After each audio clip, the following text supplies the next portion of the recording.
Assalamualaikum warahmatullahi wabarakatuh. Perkenalkan, nama saya Kanama Sari dengan NIM 3101422017. Prodi Pendidikan Sejarah Rondo A1, Fakultas Ilmu Sosial, Universitas Negeri Semarang. Di sini saya akan mempresentasikan hasil penugasan mengenai permasalahan pembelajaran sejarah beserta solusinya. Oke, yang pertama kita akan masuk ke pendahuluan. Apa sih pembelajaran sejarah itu? Pembelajaran sejarah merupakan interaksi yang ada dalam proses pada saat siswa belajar tentang keadaan masa lalu, guna untuk kepentingan yang akan datang. Pembelajaran sejarah merupakan mata pelajaran yang menanamkan pengetahuan dan nilai-nilai mengenai proses perubahan dan perkembangan masyarakat yang ada di Indonesia maupun dunia, dari masa lampau hingga sekarang. Kemudian slide berikutnya ada fungsi pembelajaran sejarah. Fungsi yang pertama yaitu membangkitkan perhatian serta minat kepada sejarah masyarakatnya sebagai satu kesatuan komunitas. Kemudian yang kedua, mendapat inspirasi dari cerita sejarah, baik dari yang kisah-kisah kepahlawanan maupun peristiwa-peristiwa yang merupakan tragedi nasional untuk menciptakan kehidupan yang lebih baik. Kemudian yang ketiga, memupuk kebiasaan berpikir secara kontekstual, terutama dalam meruang dan waktu, tanpa menghilang hakikat perubahan yang terjadi dalam proses sosial-kultural. Kemudian yang keempat, tidak mudah terjebak pada opini, karena dalam berpikir lebih mengutamakan sikap kritis dan rasional, dengan dukungan dan fakta yang benar. Kemudian yang kelima, menghormati dan memperjuangkan nilai-nilai kemanusiaan. Slide berikutnya ada tujuan dari pembelajaran sejarah. Tujuan pembelajaran sejarah adalah untuk menunjukkan pemahaman peserta didik terhadap diri sendiri, masyarakat, dan proses terbentuknya bangsa Indonesia melalui sejarah yang panjang dan masih berproses hingga masa kini dan masa yang akan datang.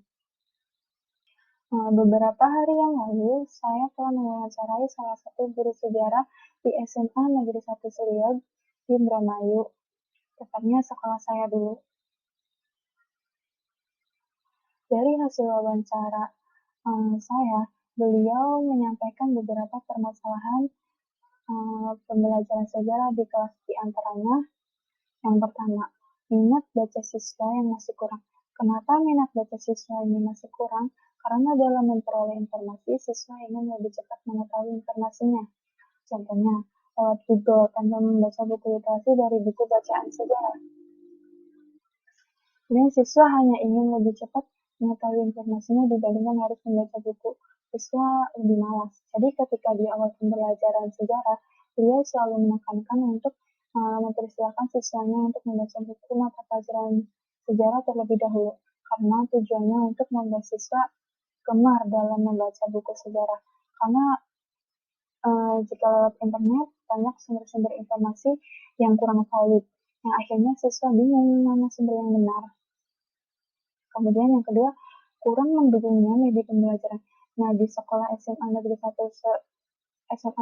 Selick ini memang dalam pengelolaan media pembelajaran masih kurang, karena memang belum adanya laboratorium secara seperti di kota-kota besar.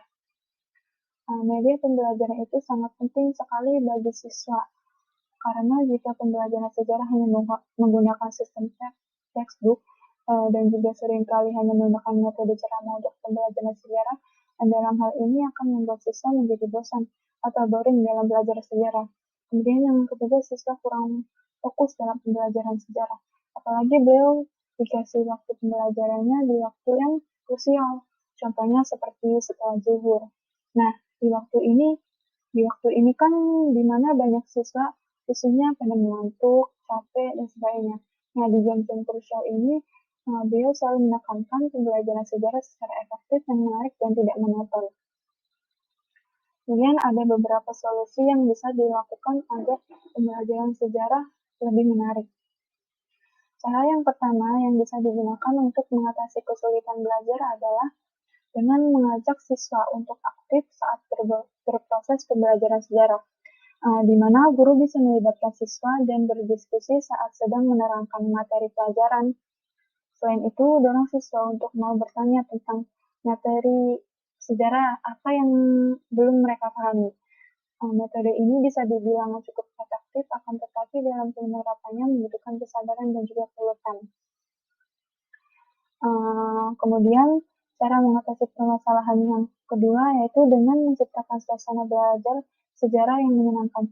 Contohnya seperti menonton film bertema sejarah di kelas. Film menjadi media belajar yang efektif, hampir bisa memata pelajaran. Begitupun dalam menyampaikan sejarah kepada anak-anak. Menonton bersama-sama di dalam kelas akan berbeda kesannya ketika mereka hanya menyaksikannya sendirian. Hal ini akan membuat siswa tidak terlalu bosan dalam belajar sejarah. Jika dibandingkan belajar dengan menggunakan metode ceramah, hanya akan membuat siswa menjadi mengantuk.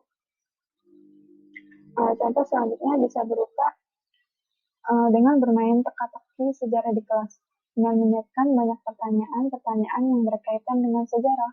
Kemudian guru bisa meminta siswa untuk membuat vlog yang berkaitan dengan sejarah seperti berkunjung ke museum, mengunjungi benteng-benteng kuno, dan tempat bersejarah lainnya.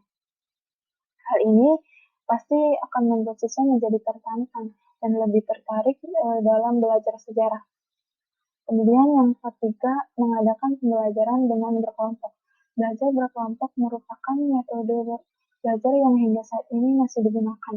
Hal ini bukan tanpa alasan karena belajar berkelompok ini bisa membuat siswa menjadi lebih aktif dibandingkan dengan belajar sendiri. Dalam satu kelompok terdiri dari beberapa siswa dengan karakteristik dan kemampuan yang berbeda, sehingga bisa saling melengkapi. Berikut sudah saya sampaikan mengenai beberapa permasalahan dalam pembelajaran sejarah beserta beberapa solusinya. Mungkin itu saja yang bisa saya sampaikan, kurang lebihnya mohon maaf. Assalamualaikum warahmatullahi wabarakatuh. Terima kasih.